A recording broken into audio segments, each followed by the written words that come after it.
Hello girls, it's time for another story. I think we should read another fun story. Shall we read Zog? I like this one. Make sure Mummy gets it out for you. And then we can begin. Madam Dragon ran a school many moons ago. She taught young dragons all the things that dragons need to know. Zog, the biggest dragon, was the keenest one by far. He tried his hardest every day to win a golden star. All the dragons in year one were learning how to fly.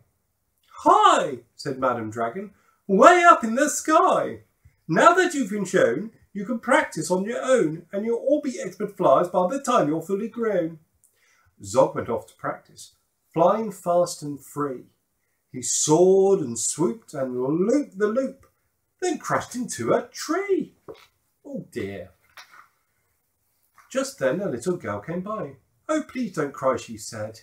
"Perhaps you'd like a nice sticky plaster for your head instead." "What a good idea," said Zog, and up and off he flew, his plaster gleaming pinkly as he zigzagged through the blue. A year went by, and in year two the dragons learned to roar. "More," said Madam Dragon, "louder, I implore. Now that you've been shown, you can practice on your own, and you'll all be champion roarers by the time you're fully grown." Zog went off to practice. He roared with fearsome force. He kept it up for hours on end, but then his throat grew hoarse. "Can you girls roar? Like this? Can you do that?" "Oh, that's fantastic. Well done." Just then the girl came by again. She said, "What rotten luck.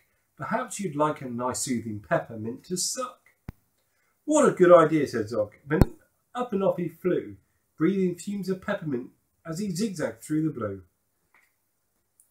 A year went by, and in year three the dragons learned to blow. "No," said Madam Dragon, "breathe out fire, not snow. Now that you've been shown, you can practice on your own, and you'll all be breathing bonfires by the time you're fully grown." Zog went off to practice. He blew with all his might. He twirled around and tried, and his wingtip caught alight. Ooh, Zog's not having a lot of luck here, is he? Just then the girl came by again. She said, "You poor old thing. Perhaps you'd like a nice stretchy bandage for your wing." "What a good idea," said Zog. Then up and off he flew, his bandage flapping wildly as he zigzagged through the blue.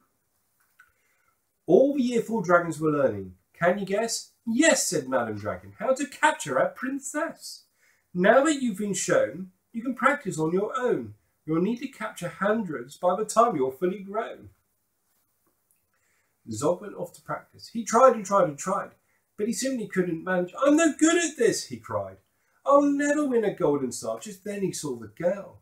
"Perhaps," she said, "you'd like to capture me. I'm Princess Pearl." "What a good idea," said Zog, and up and off they flew, the princess gripping tightly as they zigzagged through the blue. "Ah," said Madam Dragon, "our first princess so far. Congratulations, Zog, my dear. You've won a golden star." Zog was proud and happy, and Pearl felt good as well. She took the dragons' temperatures and nursed them when they fell. A year went by, and in year five, the dragons learned to fight. "Right," said Madam Dragon, "here comes a real life knight." Up spoke the knight. "My name," he said, "is Gadabout the Great. I've come to rescue Princess Pearl. I hope I'm not too late." Zog breathed fire and beat his wings. "You can't, she's mine," he roared. "Oh no, she's not," yelled Gadabout, and waved his trusty sword. The other dragons crowded round and watched them all agog. Who was going to win the fight? Sir Gadabout or Zog? Then Princess Pearl stepped forward, crying, "Stop, you silly chumps! The world's already far too full of cuts and burns and bumps. Don't rescue me, I won't go back to being a princess. I'm prancing around the palace in a silly frilly dress. I want to be a doctor and travel here and there, listening to people's chests and giving them my care." "Me too," exclaimed the knight, and took his helmet off. "I'd rather wear a nice twisty stethoscope," he said. "Perhaps, Princess, you'll train me up." And Pearl replied, "Of course, but I don't see how the two of us could fit upon your horse." Zog says, "Flying doctors, I'd love to join the crew.